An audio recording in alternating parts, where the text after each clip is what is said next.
Hola, ¿cómo están? Me da mucho gusto saludarlos en esta ocasión para tener una breve charla respecto a proyectos de mejora continua. Voy a compartir pantalla para utilizar este archivo de presentación que elaboré para este efecto. Estamos en el CONALEP Monclova. Vamos a dar un panorama y algunos ejemplos que podamos utilizar dentro de proyectos de mejora. Mi nombre es Raúl Campos Posada y es hoy 26 de noviembre del 2022. En esta ocasión vamos a manejar un índice de 4 puntos. Respecto a los proyectos de mejora continua, el primer punto es: ¿qué es los proyectos de mejora continua? ¿Qué significa? ¿Hacia dónde están orientados? ¿Cuál es la filosofía de estos proyectos de mejora continua? El segundo punto es: ¿esto es algo nuevo? ¿Esto es algo nuevo o ya se ha estado manejando en las organizaciones en algún momento? El tercer punto es: ¿cómo lo aplico? ¿Cómo lo aplico yo en mi organización, en este caso nuestra CONALEP Monclova? Y el cuarto punto es: muéstrame un ejemplo. Bueno, si vamos a avanzar respecto a nuestro índice, vamos a estar ya viendo el punto número 1, que es proyectos de mejora continua. Bueno, empecemos por qué nos indica el diccionario respecto a las palabras claves de este título que vamos a estar manejando. Proyectos de mejora continua. Proyectos, ¿qué es proyectos? ¿Qué nos dice el diccionario respecto a proyectos? Dice: es la idea de algo que se piensa hacer. Proyectos es la idea de algo que se piensa hacer y para lo cual se establece un método determinado y un conjunto de medios necesarios. Aquí las palabras claves son: algo que se piensa hacer, un modo o método determinado y los medios y los recursos que son necesarios. Aquí ponen un ejemplo, el mismo diccionario. ¿Qué proyectos tienes en futuro? De aquí las palabras claves es idea que se piensa hacer, lo cual denota una intención. Esta palabra es muy importante, la intención. Un modo determinado, lo que implica un método, una serie de pasos, una secuencia de actividades. Medios necesarios, lo que es la parte de los recursos. Si seguimos respecto a mejora, ¿qué dice el diccionario? Cambio de algo hacia un estado mejor. Y nos cita un ejemplo: las relaciones entre los países han tenido una mejora. Bueno, las palabras clave en esta definición está en cambio, lo que implica una evolución, y un estado mejor, lo que es una evolución positiva. Es algo que está mejorando. Y el tercer palabra o el tercer término clave en esta definición, en este título, es continua. ¿Qué significa continua? Que no muestra interrupciones, que se repite con frecuencia. Y cito un ejemplo, el diccionario, que dice línea continua. ¿Cuáles son las palabras claves aquí? No hay interrupciones, lo que significa que es constante, o con una frecuencia, lo que significa repetidamente. Bueno, si con estos conceptos tratamos de unirlo a través de una idea, dice: es la intención de una evolución positiva a través de un método y recursos de manera repetidamente o constante. Aquí la palabra importante es una intención de una evolución positiva utilizando métodos, y todo esto de manera frecuente o constante. Bueno, vamos a cerrar esto con una definición ya formal que encontramos en la literatura. Dice: la mejora continua es una práctica para que la organización pueda mejorar constantemente sus procesos, mejorar constantemente sus procesos, y así ser más eficiente y tener mejores resultados. Bueno, otra definición que también encontramos en la literatura, un poquito más elaborada, dice: la mejora continua es una forma ordenada de mejorar los procesos, identificando las causas, creando nuevas ideas. Aquí la parte importante es identificando las causas y creando nuevas ideas. Y proyectos de mejora, estudiando y aprendiendo de los resultados obtenidos y controlar el nuevo nivel de desempeño. Bueno, identificar causas y crear nuevas ideas. Seguimos.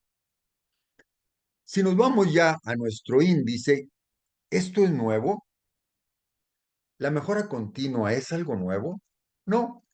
La mejora continua de eso, alguien nos puede decir, eso está en calidad. Sí, efectivamente, la calidad habla del proceso de mejora continua. Alguien también nos puede decir, eso es parte de las normas ISO. Sí, también, efectivamente. Las normas de la International Standard Organization están contenidas. Un punto muy importante es el proceso de mejora continua. Es parte de la normativa que se tiene que llevar para que una organización sea certificada en la ISO. La ISO es una serie de normas, principalmente la serie 9000. ¿Alguna otra persona puede decir, es el ciclo de Deming? Sí, efectivamente, Deming fue uno de los principales, fue el pionero o el padre de la calidad, y él, dentro de sus conocimientos, proporcionó una idea que es el ciclo de mejora continua. También se le conoce como ciclo de Deming, donde el ciclo de mejora continua son 4 grandes aspectos: planear, hacer, verificar y actuar. Estos 4 rubros son los que constituye el ciclo de Deming. También otra persona puede decir, bueno, para eso de la mejora continua hay herramientas. Sí, efectivamente hay herramientas. A estas herramientas se le conocen como las 7 herramientas básicas, y aquí estamos ilustrando cada una de ellas. Pues aquí tenemos el esquema de pescado, diagrama de pescado o de Ichikawa, también le conocemos como causa-efecto. Podemos verlo. ¿Cómo lo aplico? Bueno, vamos a ver nuevamente las 7 herramientas básicas, donde la primera de ellas es el diagrama de causa-efecto, que lo mencionábamos hace un momento. Este esquema lo hizo otro de los gurús de la calidad, otro de los precursores de la calidad, Ichikawa, el cual hizo este esquema para encontrar las causas que estaban ocasionando algún efecto. Otra herramienta básica es la hoja de verificación, donde tenemos una especie de checklist donde nosotros podemos ir verificando que cada una de las condiciones se estén llevando a cabo. La tercera es gráficas de barras o pastel según la necesidad o la aplicación que se esté utilizando. Otro de las herramientas básicas es el diagrama de dispersión, el diagrama de Pareto, que todo el mundo lo conoce, el 80 famoso 80-20, las gráficas de control con su límite superior, su límite inferior, y estas gráficas de control que se utilizan mucho en la industria metalmecánica. Y otra de las herramientas son los histogramas. Bueno, vamos a seguir. Vamos a imaginar que tenemos una situación. Esa situación vamos a utilizar una herramienta. En este caso, yo voy a utilizar el histograma. ¿Qué es el histograma? Representa la distribución de frecuencias de los datos de forma clara para identificar fácilmente las áreas de mejora dentro de los procesos. Aquí cada una de las barras está presentando la distribución de frecuencia de los datos. Si seguimos, a manera de ejemplo, podemos ver, yo particularmente estoy dando el módulo de manejo de espacios y cantidades, tengo 2 grupos, el 102 y el 103. Si quiero ilustrar a manera de ejemplo el grupo 102 y yo evalúo el desempeño de cada uno de los estudiantes, es muy probable que nos esté apareciendo una gráfica de este tipo, donde algunos poquitos salen muy bajos, otros poquitos salen muy alto y a más o menos se va a comportar como una gráfica normal. Esta histograma, esta distribución de frecuencias.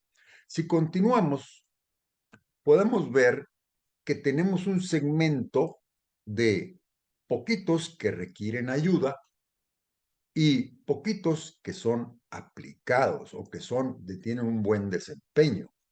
Si vemos la parte de los aplicados o que tienen buen desempeño, también tendríamos una gráfica normal donde en este segmento yo puedo hacer una actividad dentro de mi grupo, que es el 102, y tendría el alcance de los alumnos sobresalientes de ese grupo. Pero también, si yo doy dos grupos, el 102 y el 103, pues puedo hacer una actividad en mis dos grupos, dirigidos a los jóvenes sobresalientes.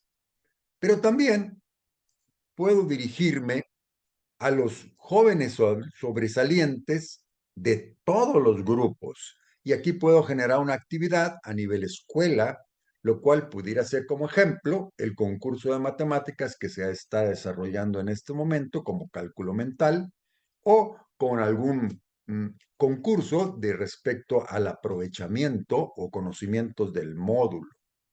De igual manera, si vemos por otra parte, también tenemos un segmento de estudiantes o de alumnos que requieren ayuda.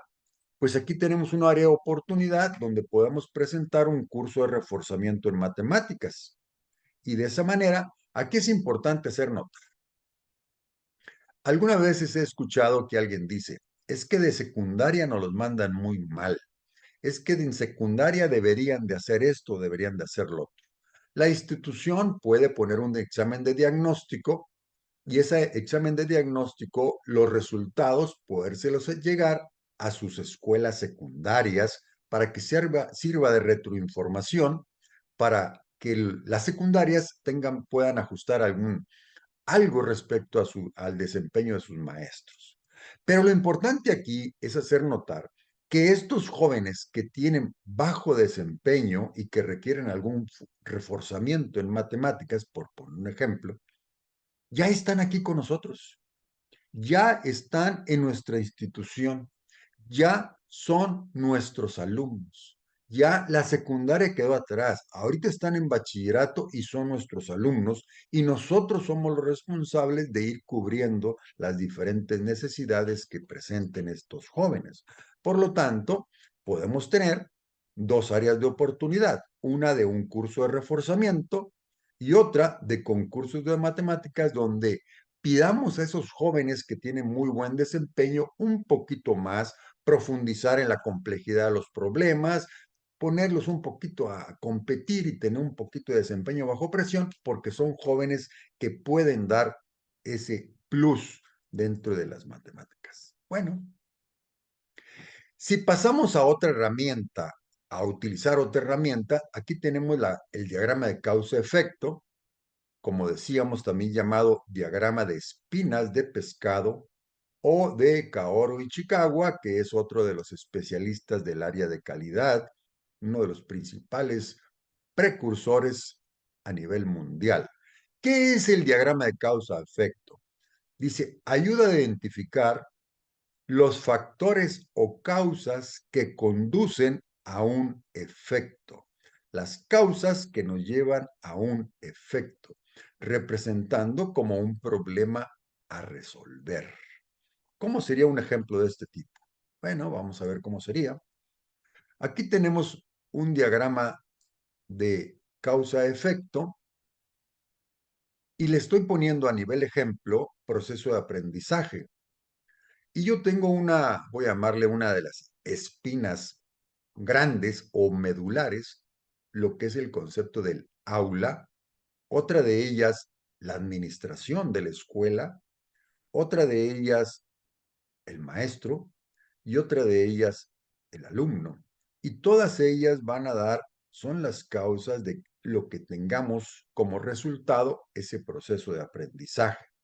Si vemos un ejemplo, podemos ver en el aula, a manera de ejemplo, la capacidad que tienen las aulas. Estamos de acuerdo a los estándares mundiales. Hay indicadores mundiales respecto a cuánto espacio requiere un pupitre, cuánto espacio requiere un alumno. ¿Estamos dentro de los estándares mundiales? Por ejemplo, hay estándares mundiales para saber cuántos baños de mujeres va a haber en una determinada población de alumnas. ¿Cuántos baños de hombres va a haber de acuerdo a los estándares mundiales respecto a la población de estudiantes? Entonces, de esa manera hay estándares para poder compararnos y poder medirnos si estamos dentro de los parámetros normales de las instituciones. Por ejemplo, como les decía, yo doy clase en el 103, vemos aquí los pupitres, por aquí pasa el maestro, acá está el escritorio, pues prácticamente está inmerso, rodeado de estudiantes. En base a los estándares mundiales, ¿cuánta es la capacidad del grupo 103? No lo sé, pero puede haber un equipo de personas que empiezan a ver cuál es la capacidad de cada grupo. No todos los grupos son de las mismas dimensiones. No todos los grupos pueden albergar diferentes cantidades de estudiantes. Sabemos que somos una escuela pública que debemos de dar el servicio, pero hay que dar un servicio correcto, un servicio adecuado, de acuerdo a lo que es el proceso de aprendizaje de los jóvenes. Y si vemos, esta alumna que está acá al fondo podrá aprender adecuadamente desde ese pupitre, desde ese ángulo en que está ubicada la estudiante. El pizarrón, el día de hoy precisamente, tomé esta fotografía donde el pizarrón de frente lo puedo ver perfectamente bien, mientras que la vista lateral de la joven prácticamente no ve nada. Está en un ángulo imposible de que pueda ver el pizarrón. Si así como vemos lo que es el aula, pues podemos irnos a los geles antibacteriales, este es del 103, o podemos irnos a lo que ponemos de información en las paredes, este es del 102. ¿Cuánto es el tiempo de que vamos a dejar un material colocado? Porque a veces ponemos material, es necesario ya retirarlo o volverlo a pegar o tener una vigencia determinada. Ese tipo de situaciones son las que pudiéramos reglamentar como proyectos de mejora, juntándose las personas, voy a llamarle especialistas en ese ramo, ya sea personal operario o ya sea personal docente, para que puedan sacar una buena propuesta. Con esto vamos a llegar al cuarto punto de nuestro índice y aquí podemos ver con el mismo diagrama de causa-efecto, en el audiovisual están los asientos, esto es parte de la administración, podemos ver que los descansabrazos, pues hay muchos sueltos, en, están en muy buen estado, pero están caídos. Si los vemos, aún tienen los tornillos y están caídos. Probablemente estas son las bases donde van colocados. Yo no sé si sea el mejor diseño, pero sí sé que son los asientos de nuestra sala audiovisual. Si es el mejor diseño o no, son los asientos que tenemos en nuestra sala audiovisual. Y esta problemática, pues es importante que se junten las personas especialistas, busquen una solución para que esto ya no se presente y de esa manera, a través de un proyecto de mejora, podemos ir mejorando nuestro proceso de nuestra organización. Probablemente, si se junta los especialistas, nos digan que con una rondana de presión en los tornillos sea suficiente y se resuelve el problema con muy poco costo. O probablemente con un nuevo taladro, ya que estos taladros que están aquí tienen una salida y por aquí se salgan los tornillos, con un nuevo taladro en otro lugar donde no tenga esta salida, probablemente sea la solución. ¿Quién la va a proponer? Los especialistas que se junten y den una propuesta para poder resolver eso de manera definitiva. De igual manera, si pasamos dentro de nuestro diagrama de causa-efecto a los maestros, nos podríamos preguntar, ¿consideran que estamos evaluando adecuadamente a nuestros alumnos? ¿Consideran ustedes que estamos evaluando adecuadamente a nuestros alumnos? No lo sé. Vamos a juntarnos, vamos a analizar cómo lo estamos haciendo y vamos a definir si eso es la manera adecuada o podemos hacer algunos ajustes con el fin de hacerlo de mejor manera.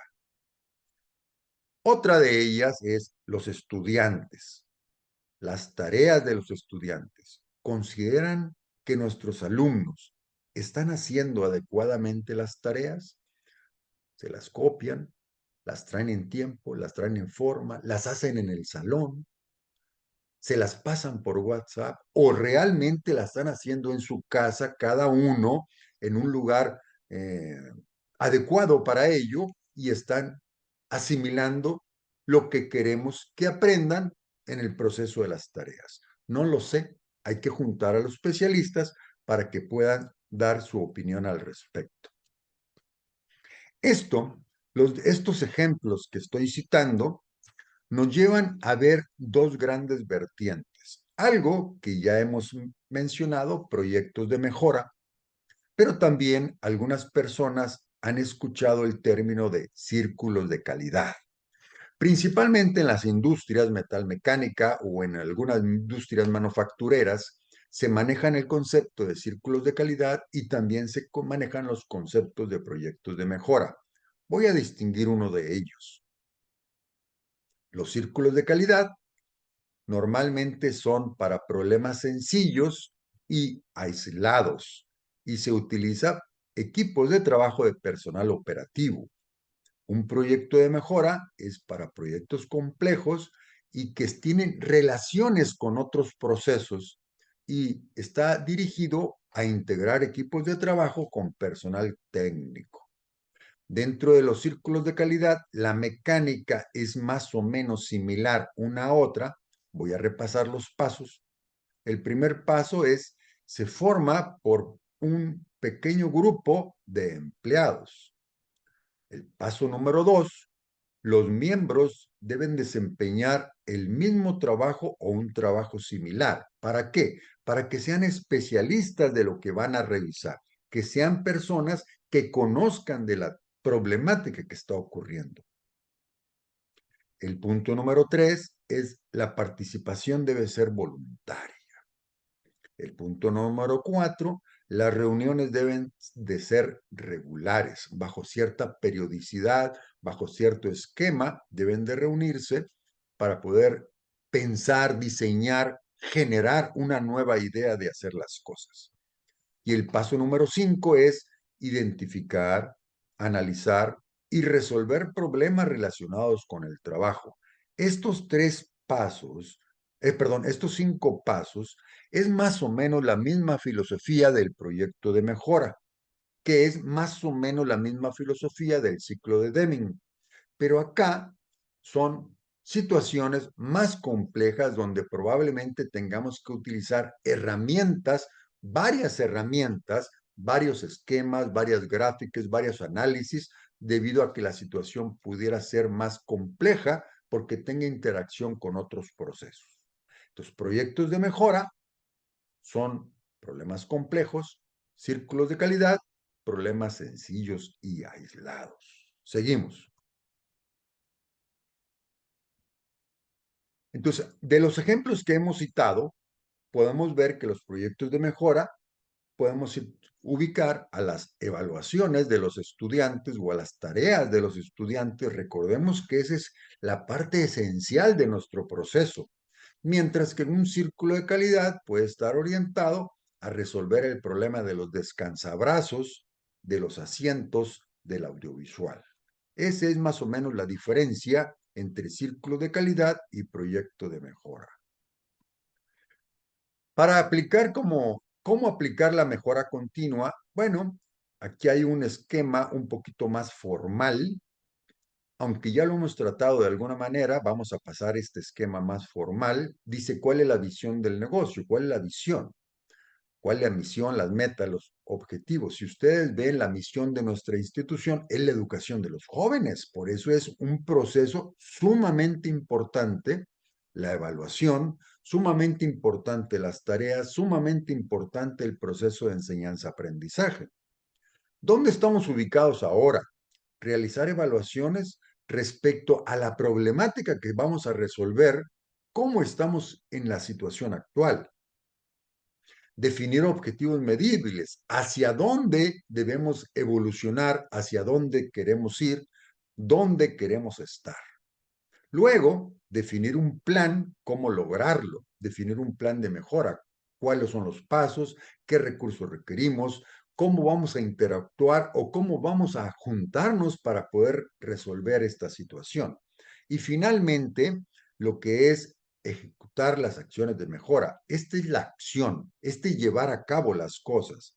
Y finalmente, evaluar si lo que queríamos lograr lo hicimos, hemos llegado a esa situación que queríamos, hemos cumplido con el objetivo, evaluar con métricas e indicadores clave el rendimiento, y si ya llegamos a ese nuevo estado de mejora al que hemos llegado, pues este último paso es cómo mantener el impulso, cómo que no se regrese ese estado de mejora al estado inicial, cómo detener ese estado de mejora que no regrese al estado anterior. Eso es cómo mantener el impulso y cómo seguir generando nuevos proyectos de mejora. Voy a retomar, ya para ir cerrando estos conceptos, una de las diapositivas que utilicé al principio, donde dice, es la intención, y esta palabra es una palabra fundamental, es la intención de crear, de hacer una evolución positiva, de una mejora. ¿Y cómo? Bajo un método, utilizando herramientas, teniendo recursos disponibles de manera constante o repetidamente. Dicho en otras palabras, siempre tener la intención de mejorar con un método o mediante un método. Este cierre que quiero hacer creo que es fundamental hacerlo en la forma correcta. Los proyectos de mejora continua están dirigidos a cubrir necesidades. Muchas veces queremos cubrir necesidades que no están en mi área de trabajo, pero están en el área de trabajo de algún compañero. Esa área de trabajo del compañero, pues no vamos a etiquetar problemas, no vamos a buscar culpables, vamos a buscar resolver el problema en equipo para mejorar el proceso de la organización. Es importante no personalizar las situaciones, no etiquetar a la gente y solo buscar la nueva idea de hacer las cosas. Esto es en trabajo en equipo y vamos a interactuar. Es importante hacerlo de la mejor manera posible. ¿Cómo? Con argumentos y cómo? Con empatía. La mezcla de unos buenos argumentos con una buena empatía es la mejor forma de desarrollar los proyectos de mejora. Seguimos. Hoy en día hay tantas personas en las organizaciones con relaciones rotas. Necesitamos restaurar las relaciones deterioradas con trabajos y conversaciones inspiradoras para dar una nueva cara a la organización. En términos generales, todas las organizaciones tratan de generar estos cambios. No son propios de las instituciones educativas, donde en las conversaciones no exista un ganador. Tiene que ver más con la humildad, con el sentimiento de ayuda y ubicarnos en la perspectiva de la otra persona. Hay dos tipos de personas, las que te dan energía y las que la quitan. ¿Qué quiere decir esto? Quiere decir que el trabajo en equipo y no etiquetar personas, el trabajo real, acercándonos con ese enfoque de ayuda, es vital en los proyectos de mejora. Adicional, pues tenemos enfrente la oportunidad del Expo Conalep. Dentro de unos días tenemos esa oportunidad donde podemos aplicar algunas herramientas que den solidez al área de oportunidad que están mejorando mediante trabajo en equipo, desde un enfoque de los proyectos de mejora. Esta oportunidad que tenemos de la Expo Conalep, ya podemos verla con el aspecto de los proyectos de mejora, ver qué necesidad podemos cubrir, cómo darle solidez a través de las herramientas que hemos mencionado, y ya que demos solidez, generar una nueva idea de hacer las cosas. Esto, pues puede ser una oportunidad de poder aplicarlas. Y con esto, pues me despido. Muchas gracias. Me da mucho gusto estar en contacto con ustedes en este tema apasionante de los proyectos de mejora. Es importante el trabajo en equipo, las actitudes y ser siempre en el aspecto constructivo es fundamental para ello. Gracias y saludos a todos.